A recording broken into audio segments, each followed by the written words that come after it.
Well, hey, good morning, everybody, and welcome to another episode of The Unlocked Show. I'm your host, Tracy Wilson, and it's my absolute pleasure to be here with you guys this morning. Very sunny day here on the Gold Coast, and my very special guest was just telling me she's all turtlenecked up, ready to go, but it's a little bit cold where she is in Massachusetts. So I want to let you guys know that you're in for a bit of a treat today. And in fact, today's show, I'm going to say, is dedicated to all you super busy mums out there trying to get everything done, trying to figure out how do I get all of this done and make sure that I can remain balanced and that I'm getting all the things that I need to be done, all the things that I need to do. I want to make sure that I get all of those done, but also keep my sanity at the same time. So today's guest is Mia Moran. She's an inspiring mentor for women who is all about balancing work, family, and life. So who better to have on the Unlock Show when we're talking about business, family, and life, right? She believes that women have the power to really change the future for the better, but only if they are not stressed and they're not overwhelmed and sending themselves mad trying to get everything done. So Mia's a mum. She's a mum of 3 teenagers. She's an entrepreneur. She's a coach.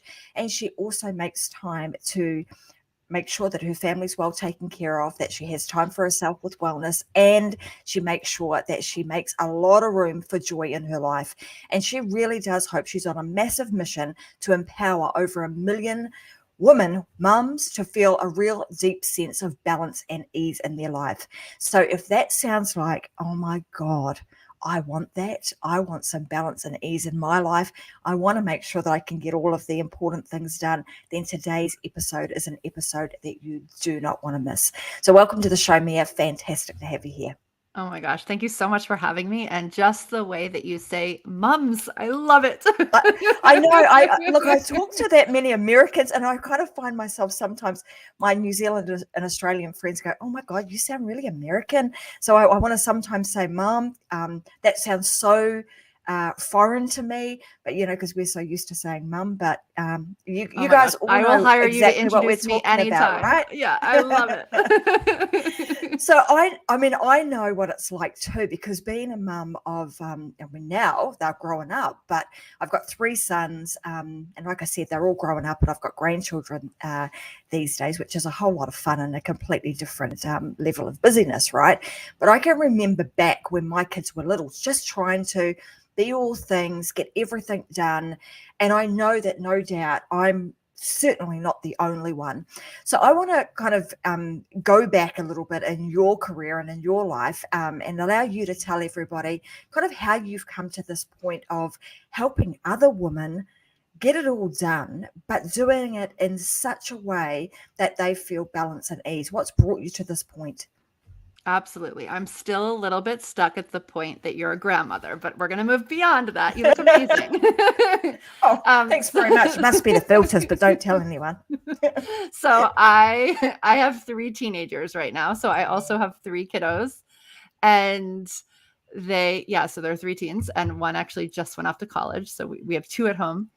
And when they were all under 5, at the time, so I've always been an entrepreneur. But at the time, I had a graphic design company. I had scaled a graphic design company for about 10 years. And I had that while I had all my kids. And when my oldest was about 5 and my youngest was about 1, so there was 3 of them, quite young, I just had this moment where I was like, what's happening? I feel like I've checked off all the boxes. I had my 3 dream kids. I'm married to my high school sweetheart. We had bought an apartment. I had this company, like all the things. And this one day I was sitting at my desk, and it was like 3:00 in the afternoon, and I was thinking about going home, and there was this whole stack of coffee cups on my desk. And I was just kind of like, how have I had this much coffee? What's happening? Why am I so tired? Like nothing felt in balance, even though I kind of felt like I was even beyond where I was supposed to be, but there was this disconnect. So that started me somehow. My initial thought was, well, maybe it's time to really get healthy.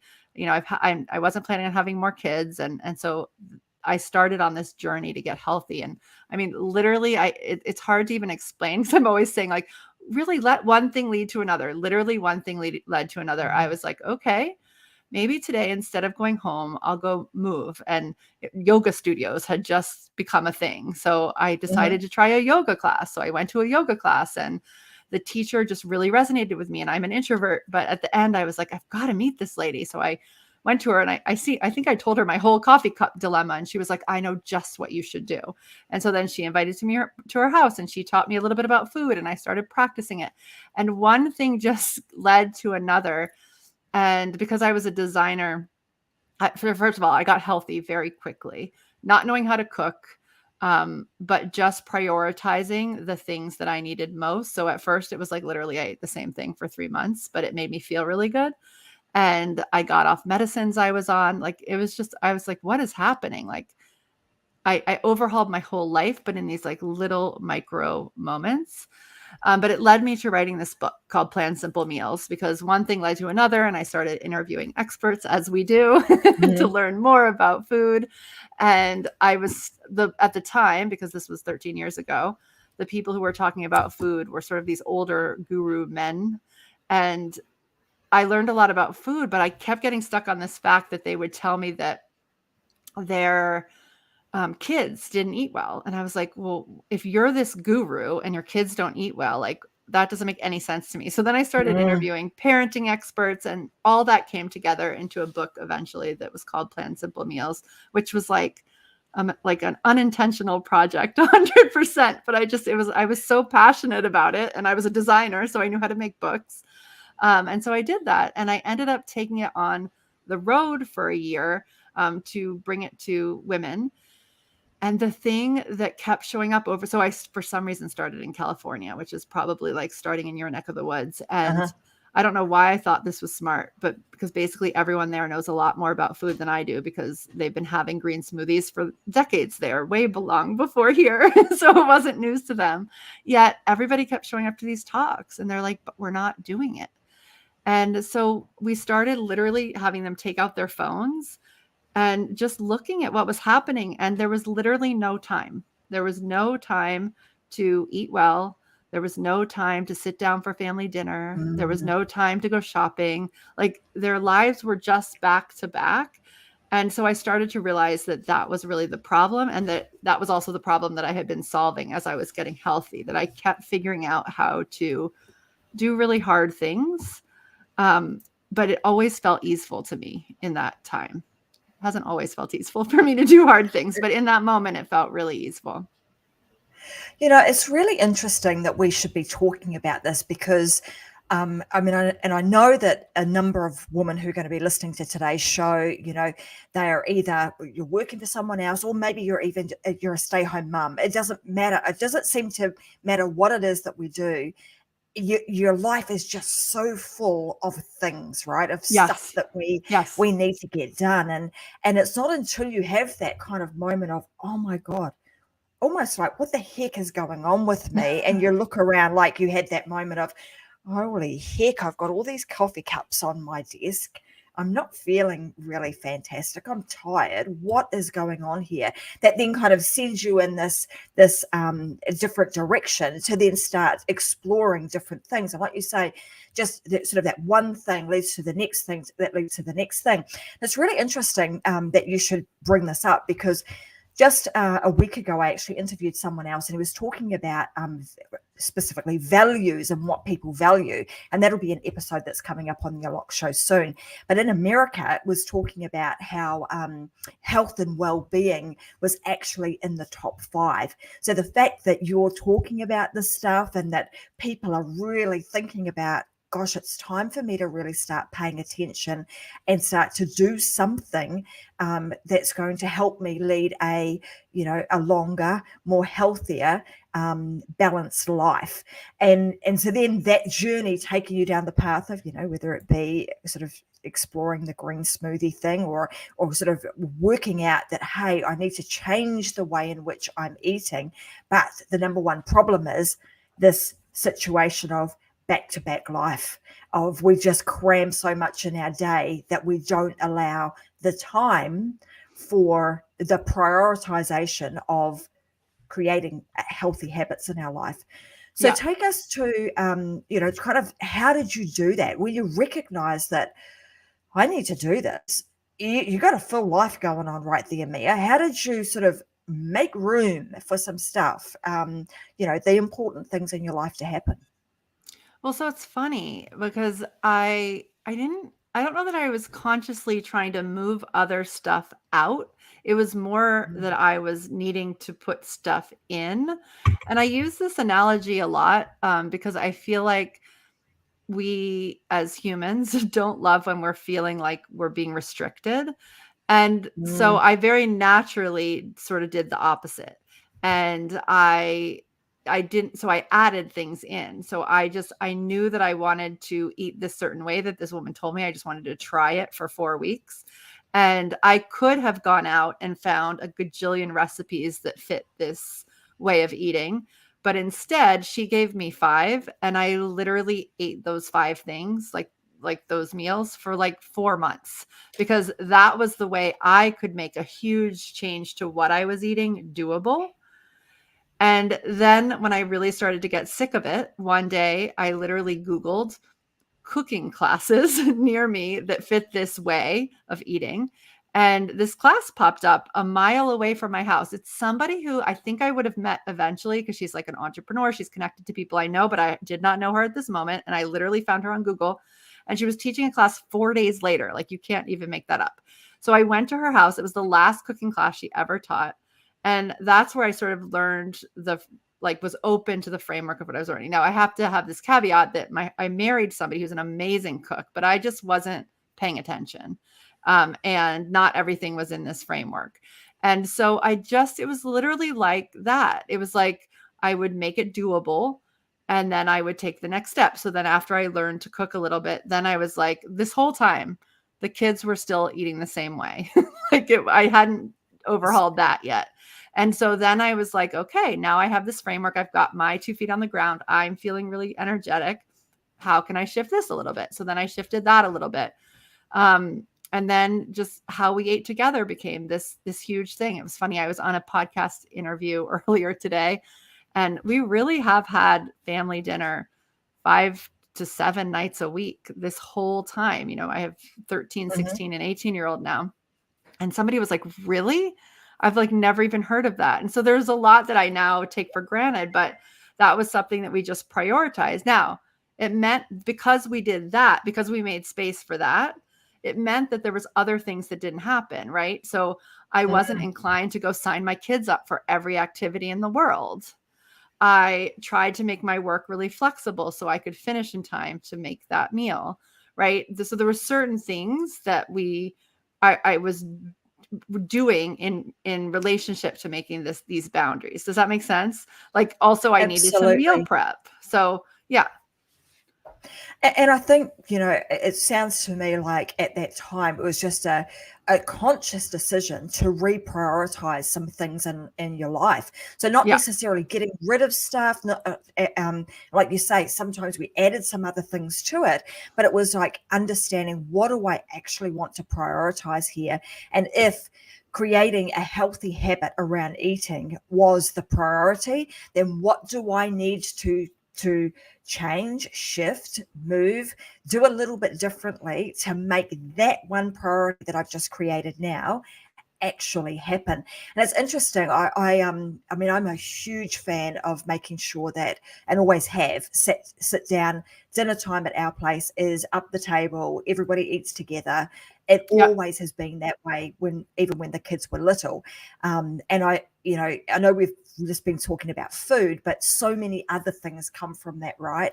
The So communication, many. just Yeah. strengthening of your family. There's just so many things that come from that, and just being able to keep I like to keep family really tight, and I think that one thing, just having dinner together, makes a huge difference. So being able to make that subtle change of you being conscious and making that real effort to change your eating habits has had an overflow effect into other Yeah. areas of your family and life. I'm curious because I most people would say they like coming to my place because I'm a reasonably good cook, but I wouldn't say I'm the healthiest cook. Right? I like to cook yummy things. And the yummy book doesn't always have healthy, in it. So how does one who and growing, obviously having children or boys, you're having to fill up those meals with a lot of, I suppose, carbohydrates and filler type stuff. So that goes a long way. How do you make that sort of shift? And what sort of things are we talking about? Because I think a lot of people think, oh my gosh, I've got to go down the green smoothie or down the I'm only eating raw vegetables kind of route if I want to go down the healthy path. Can you give us a bit of an insight into like what were some of the shifts that you made? And these 5 meals that you speak of, I'm intrigued. What were they? All right. So this is like, it's not, yeah. So I started the morning with fruit. And I would have as many different kinds as I wanted, sort of one at a time. And then I had sort of a big salad, but I consciously added in things like nori, which is a sea vegetable. So it was just really about re-nourishing my body. So I kept it vegan, and which meant that there was no dairy and gluten-free. So those were like my 2 biggest shifts that I've stayed with. So I haven't stayed vegan and that there's fish in my diet now, but I have stayed dairy-free and gluten-free.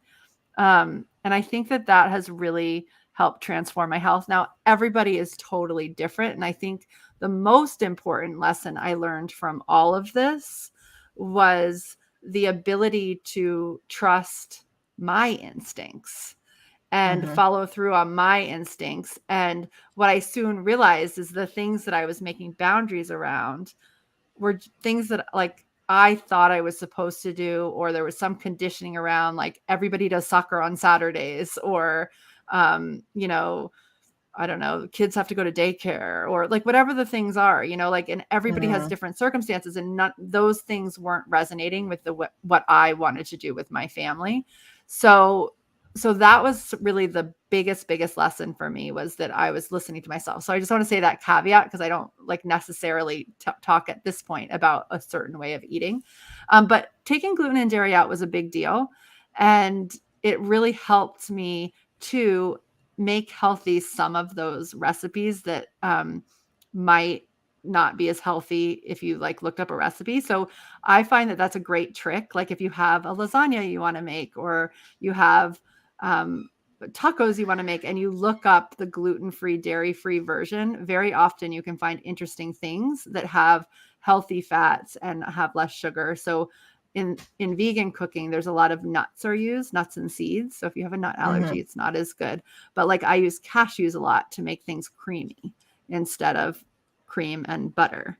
So little shifts like that to the same dishes, and over time, that's really helped. And meanwhile, also after I made that choice, my middle child did get diagnosed with a whole bunch of allergies. So I literally would have needed to learn how to do that, whether I had done it then or not, which is also interesting. Yeah. Isn't that interesting? A little bit of preparation, for something that was coming down the pipeline to you. When you're, with making these shifts, because I know this is just sort of one example of the things that you've done that has enabled you to kind of go through life with ease and with balance. Can you just explain to me and to our audience, like, what is your version of ease and balance? What does that actually mean to you? Yeah, so it's back to that inside out thing, which is that I'm really looking at what I need right now in this day, in this week, in this season. And I'm being really honest about that. So a lot of times that does have to do with overcoming all of these different ideas that many of us have come to inherit, like with like work, motherhood balance, and whether we need to be here or need to be there. But every week I plan my week and I really look at like, where am I? And some weeks I really want to be in my work. And some weeks I really want to be supporting a kid. And actually just now, talk about your grandma role. This isn't quite a grandma role, but I have 3 brothers, and none of them had kids while I was raising my kids. And 2 of my brothers just had babies. So I got to go for 2 weeks and be an aunt. And that meant that in order to create balance with my wellness and in my role as mom, like I had to organize things in a certain way, right? So it's, for me, it's really about getting clear, like what moment I'm in. And that sometimes looks like in a day, a week, and sometimes it looks like in a full season, but just really being honest which one I'm in and planning for that, and really making space for that. And I love the fact that, you've talked about, you alluded to this, really listening to, yourself, or getting in tune with what your body's wanting and what it's telling you, and then being able to plan your life around that. And it's like planning it on your own terms, right? Because often we go through kind of life not really on our own terms. We're sort of just going through the motions and being very, very reactive with whatever comes our way. And with what you're talking about, this is really about being intentional, being very clear about what it is that you want, and then planning things so as that you're actually creating, like you mentioned, boundaries, and you're creating your own set of terms and your own set of rules to live by. I mean, how refreshing is that for people to do? Because often we don't, right? Most people are not living life in that manner. Well, and I find that when you do that, and it's funny because I get a lot of pushback from that word balance, but I use it really on purpose because it really is a feeling. Like you can't make balance on, like it's not about having an even amount of things. It really is a feeling that you cultivate, and it can look and different at any time, but you can know it inside of you. And so we're really the only ones who can judge that. And I feel like when we aim for that, and I'm not saying I'm in balance at all moments because that would be a lie, but I can tell, when I'm out of balance, and then I can sort of course correct back and figure out what it is. And the other thing I'll say about balance and doing it this way is there is always then, well, two things. One, it just feels easier even when you do really hard things. So if you're really consciously deciding what you want, even when you do big things, like I'm dyslexic and I wrote a book, like that wasn't my plan, right? Like I'm an introvert and I started a podcast. Like, so it's like, we just show up to these things. So we can do hard things and it can feel in balance. And I totally forgot what my other thought is. So it must not have been important, but we'll come back to it. Well, there you go. So, I mean, that's it. And sometimes just knowing, just as you did then, that it's right at that moment, it's not important. So move on. And often, we'll get stuck there and go round and round and round in circles and beat ourselves up about it. So I think that in itself is just one of those little lessons of, sometimes, we forget stuff. Sometimes things don't go the way that we plan it to, but you just keep on keeping on and you move on. So the other thing I wanted to just sort of know is that often, I'm going to talk particularly from a female perspective, we might get into the state of overwhelm.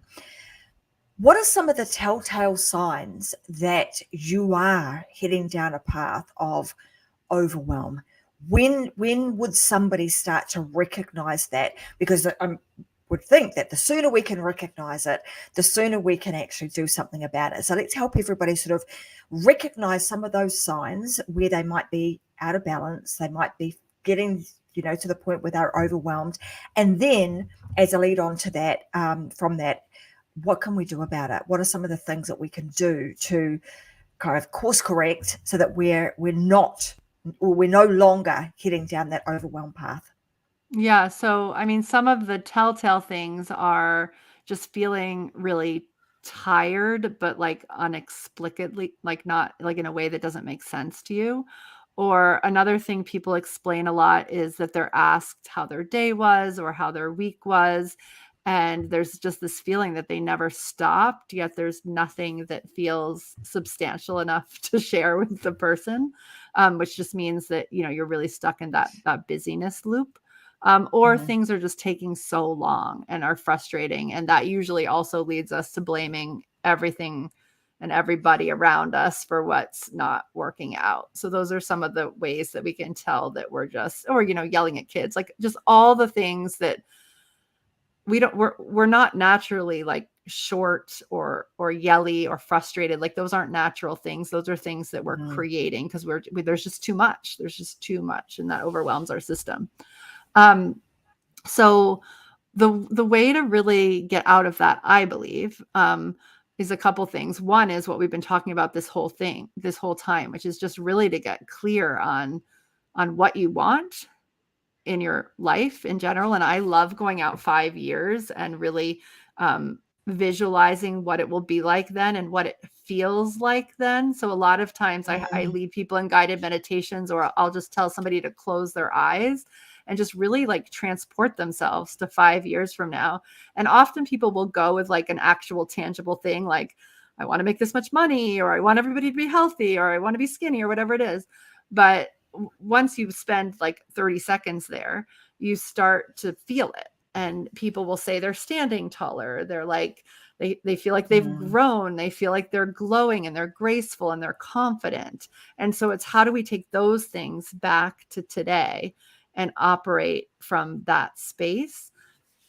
So that's all to say that a lot of what it's about is really understanding your feelings and really understanding that everything is a feeling. Overwhelm is just a feeling, and so is ease. And so I could technically do the same thing from a place of overwhelm or ease. I could sit down and write an email and be totally overwhelmed, or I could sit down and write an email and be totally at ease. So a lot of times we think it has to do with the circumstances or what we're doing, but it really doesn't. It has to do with what we're bringing to it. Yeah, well, I saw something really interesting the other day. It was actually a post that somebody had shared on Facebook, and it was talking, because this all comes down to a decision, right? It's our decision to how am I going to, look at this situation. And the thing that they shared was this elderly woman who had a beautiful life, and her husband had recently passed away, and she had gotten to the point where she could no longer care for herself. And so her family had to move her into a retirement home. And when she got there, the people at the retirement home said to her, let's just call her Tracy for today. Tracy, this is going to be your new room. And she said, and the woman said to her, I hope you're going to like it. And she said, I love it. She said, you love it, but you haven't even seen it yet. She said, that doesn't matter. It doesn't matter whether I've seen it or not. I'm making a decision today, right now, that I'm going to love it. It doesn't matter what the furniture looks like. It doesn't matter what wallpaper's on the wall. It doesn't matter what carpet's on the floor or what furniture is in there. Those are just material things. What it comes down to is my decision that I'm making right now to love it. And so that's exactly what you're talking about. Yeah, I read it and I thought that's such a beautiful way of looking at things. And it is so true. When we look at things from a certain way, and we trust, and we then know that things are going to be okay, I'm going to be happy, and you decide to have that in that moment, then that is inevitable. That is exactly the way in which you're going to feel. So I love the fact that you're talking about this, because it really does make such a difference to people's lives in the way in which they decide to be. Yeah, and all planning is deciding. That's just all it is. It's just you're deciding something in advance, and I don't know if time really exists, right? None of us do. So we're just deciding something before it happens. And maybe we're deciding it like just how that woman said. I mean, it's like she made that happen because she decided then that she was just going to love this new space.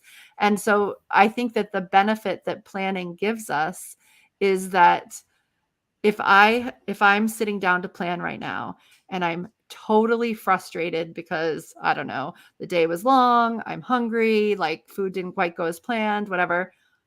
You know what? I'm not going to sit down and plan. I'm going to stand up. I'm going to take some breaths. I'm going to go on a walk. I'm going to do whatever my things are that calm me back down. And then I'm going to plan. Like, so the advantage of deciding what your life or what your day or what your next hour is like in advance is that you can do that from a place of not your nervous system not being in fight and flight. You're not all tense. You can give yourself the opportunity to be relaxed and at ease when you're choosing. Absolutely. Now, I know that in a lot of your teachings, you talk about sort of this feminine way of planning, and I'm interested to know, like, what are the most important aspects of that, and what's the difference between kind of, a feminine way of planning and say just a regular old traditional way of planning? Yeah, so the traditional way is just kind of masculine in nature, like, and I'm not talking men, women. I'm talking like masculine and feminine. So order is like a masculine attribute, whereas like nature and how everything works in nature is more feminine attribute in, people who talk about feminine and masculine. And so the parts that so the planning piece is actually masculine. The world we live in is very masculine. So what I think we need to bring to it is that feminine quality, which is a lot of what we've been talking about. That's about starting from the intuition, starting from the inside, rather than like, a lot of people think of planning as, I have to make 7 meals. I have to pick up the kids here. I have to do this meeting and be on this thing. And yes, like I needed to know in my calendar that I was talking to Tracy right now.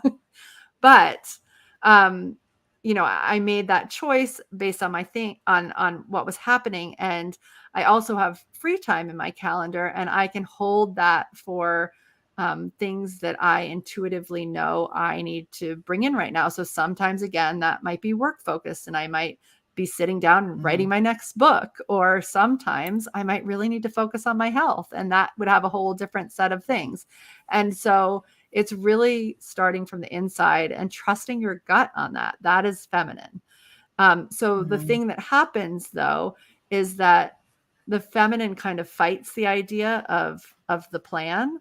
So a lot of times what we do is we get this gut instinct, and many of us just hold it in our body and ignore it, and we push it out and until like literally the universe is yelling at us, like, we need to do this thing, whatever. And so that part is feminine. Then the second piece that some of us get to is we'll write it. So we'll write a list or we'll journal.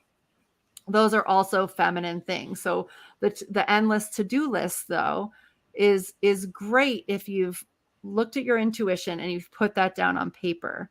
But it's not so great in that it's kind of like the story you shared with the woman. Like, she just knew she was the second she knew she was getting a new place, she knew she was going to love it. Right.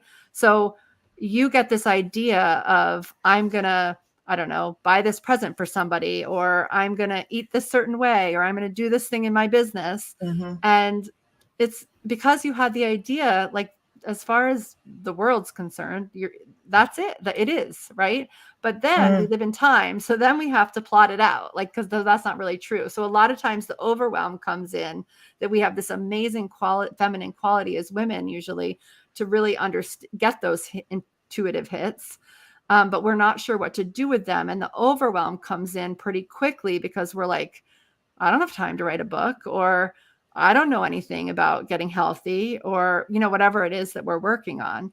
And there's no structure behind it. So those are the feminine pieces, but we need to meet that with the masculine, which is then really plotting that out in time, and understanding how it unfolds, like, in our lives in actual time. And usually when we do that, then we can look down and be like, oh, it's possible, because it's all mapped out. And yes, it's going to take me 7 weeks, but like, I don't need to worry about it never happening today, because today all I have to do is this step. And then next week I just have to do that step. And the next week I have to do that step. And we can sort of see it and feel at ease. And it's somewhat circular, which also makes it feminine, which is that when we're planning our time, so we're, it's like, we're tapping into our intuition, we're getting it out of our head and onto paper. And then whatever's on paper, we're putting into time. And I'm doing this really generally because we do this in different levels, like for 90-day seasons and weeks and months and different amounts of time. But that's the general gist, no matter what you're doing. We get out of paper, you put it into time. But in time, you have to leave space. So you have to keep leaving space to be able to have quiet, because it's the busyness of our lives that is preventing us from understanding the inside. So it's kind of this like circular thing that you have to figure out how to get into the circle. And once you get in, it's like magical. I'm glad that you've actually said that, because I can imagine, as women are listening to today, and we're in our busyness of life, and then going, okay, well, I want to do this, but I actually have to almost create a stop, a moment, a pause moment where I can actually stop, think, regroup, and kind of get set and plan for the next, for the next season, the next day, whatever the case may be. And I'm wanting to know, and I think you may have covered some of this, but I know that you've got this method called the flow planning method. Yeah. Do you want to tell us a little bit more about that? And maybe it flows on from what you've just spoken about there. But tell us more about this method and how does it actually work? Yeah, so it does, like, that is part of it, that whole flow of intuition into time. But it has a lot of meanings. So that's one of them. The other one is that it stands for the F stands for food and wellness. The L stands for lifestyle, which I consider, motherhood if you're a mother, family, home, travel, all the things that you would put in lifestyle. The O stands for Om, which is those quiet moments or your Mhm. spiritual practices or your self-care, which you need in order to tap into that intuition. And work is the W. So what I found when I was on that book tour talking about food and meeting all these people who didn't have the time was that so many of us siloed those four areas. So it's like our Mm. calendar was work. And on the refrigerator, we had the kids' schedules. And maybe somewhere, if we were lucky, in a binder on a chalkboard, we had the weekly meals, or maybe in our inbox. And nobody was leaving room for the quiet and the spiritual practices unless they had a 5-minute morning meditation. So it was like everything was sort of siloed. And a lot of that stuff, quite frankly, also was being held in their heads. So there wasn't like this one place where they could see that there wasn't time for the things they wanted, because in their heads there was time for it, but there wasn't in the actual day.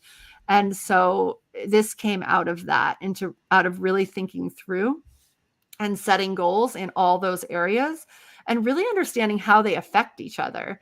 So, like, I might have a big work goal, but at this point in this process, like, now that I understand how these things all work together, um, I'm quite clear that if I have a big work goal, I really need to be on top of my food and my movement, or otherwise, like, I don't concentrate the same way.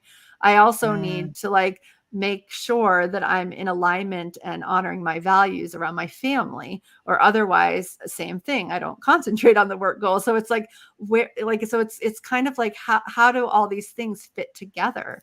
And how do I feel in alignment at any given time? Like, obviously I can't do all the things at once, but for me, balance looks a lot like knowing that I'm tending to all the things and being confident that that's happening over the course of a day or a week or a month, or however it's breaking down for Mm. me that particular season.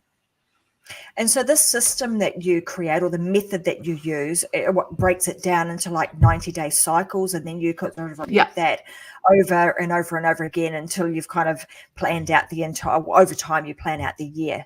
Yeah, is that sort of Yes. the concept?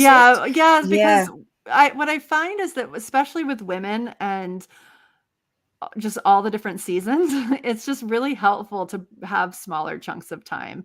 And, 90 days was just something I chose. But to be honest, like, sometimes it might be a 70-day season and sometimes it might be a 120-day season. So we have to be flexible. But it's just, the summer is different than the fall, the school year.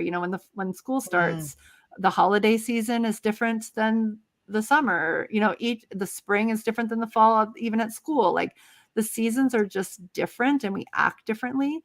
Also, as women, we're at different stages in our own hormonal cycles for a lot. So, like, Mm. whether we're in childbearing years or we're in menopausal years or after, like, it's just like we have to pause and get conscious about how our energy is, because all this planning stuff it's not really about planning time. It's about planning our energy. It's about managing our energy more than anything else. And so I find that those 90-day chunks just give us like a mark to just pause and really Mm. understand our energy right now, and also understand who we became.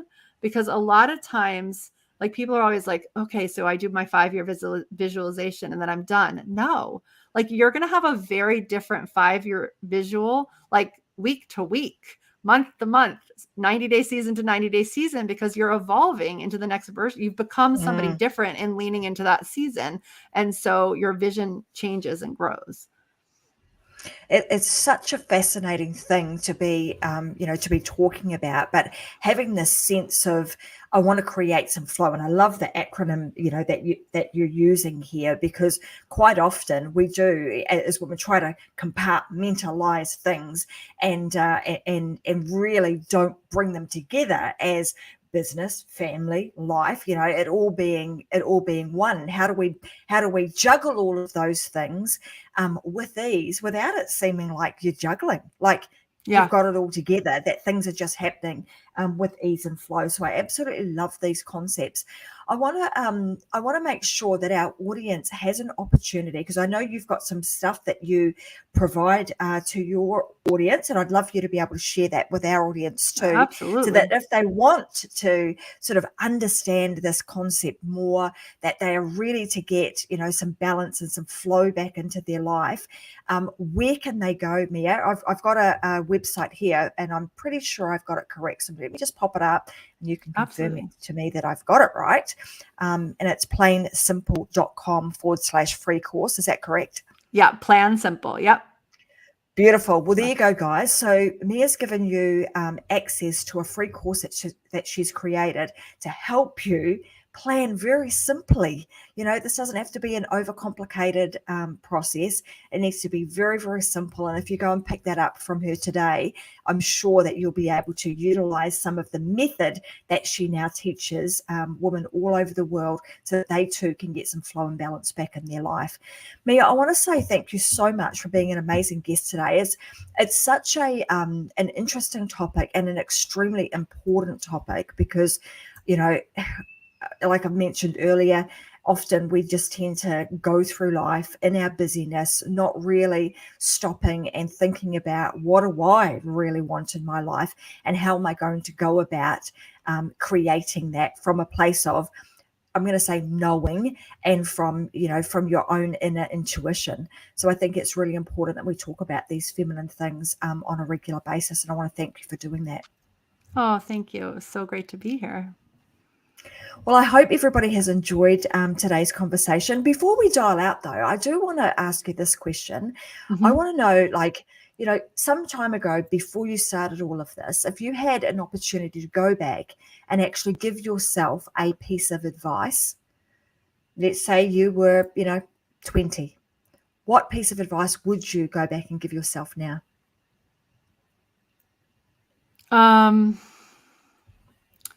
I think it would be about trusting my intuition and trusting that if I stay in alignment with that, trusting time. Because I think one of the things is that we get better and better at really listening to our gut. It's like we want things fast, and sometimes things happen so fast. And sometimes I find that we understand things before, when there's more steps to be taken. And so just trusting that it's all good. It's all good. Yeah. And from that place, I find I take much more inspired action. And there was a long time in my 20s where I don't feel like my action was that inspired. So that's what I go back and tell her. I think we might all relate to that in some way, shape, or form. But I think that's great advice, and it's funny, isn't it? Because it's not until we tend to get a little bit older in life and we go, yeah, I really need to trust, my gut. I need to trust my own intuition and listen, because we sometimes we're not always great at doing that. Listening and getting in tune, and once you do, things tend to go the right way. Yeah. And in all fairness to anyone who's listening, who's like, I have no idea what you're talking about, and this is not the way the world works. So it's not a supported thing. You can't go into a business meeting and say, Well, I mean, it's getting better and better. But so I think a lot of it is that we're surrounded by so much logic. So another thing is just go find people, like find people who get you, support you, and can hear, like can listen to you when you're like, oh my gosh, this amazing like idea just dropped in and I'm going to do it. And they can just not argue with you and just take it and be excited. I mean, that is such an important piece of advice because, I was having a little giggle here to myself, of those things, because lucky for me, I work with some amazing people that they know when Tracy goes into a certain, I'm going to say state, they go, oh, yep, she's downloading something. She's getting, some epiphany or idea here, by truly listening to, to your own intuition, because you often will get messages that are spot on if you do that. Yeah. But you did right. I mean, if I think back to my corporate life and go, gosh, if I'd done some of that stuff in there, they would have thought I was absolutely crackerjack. So, and it is about finding the right people to be surrounded by that support you in understanding what it is that you want and being in tune with your own intuition. So I absolutely love that. And I hope that everybody else who's listening today, even if you thought some of the stuff we were talking about is like, oh man, that sounds so illogical, because I'm a very logical, a person. So that's pretty typical of me to go down that, logic path. But on the flip side of that, also have learned that, to trust your own intuition and to listen to it, because it's usually spot on. Yeah. So that being said, I'll just remind everybody, the place to go to get more of Mia is head on over to plansimple.com. Go and grab yourself a copy of her free course and get yourself on the right track. Get yourself a bit of, flow and balance in your life. But again, thank you so much for being here, Mia. It's been fantastic chatting with you. And I look forward to listening to some more of your podcast. Before I go, I should actually let everybody know, you also have a podcast too. So if people want to know more about these concepts, it's Plain Simple, right? Everything is Plain Simple. The Plain Simple podcast. There you go. There you go. So guys, you can go and listen to more of Mia. Go and head on over to Apple or your favorite podcasting platform and go to Plain Simple, and you can you can continue this relationship with Mia on a more frequent basis. But thanks so much for listening, you guys. I'm going to be back again with another episode of The Unlocked Show this Friday at 10 a.m. So until then, go and live your life unlocked, because as you know, there's just no other way. Bye for now, guys. See you next time.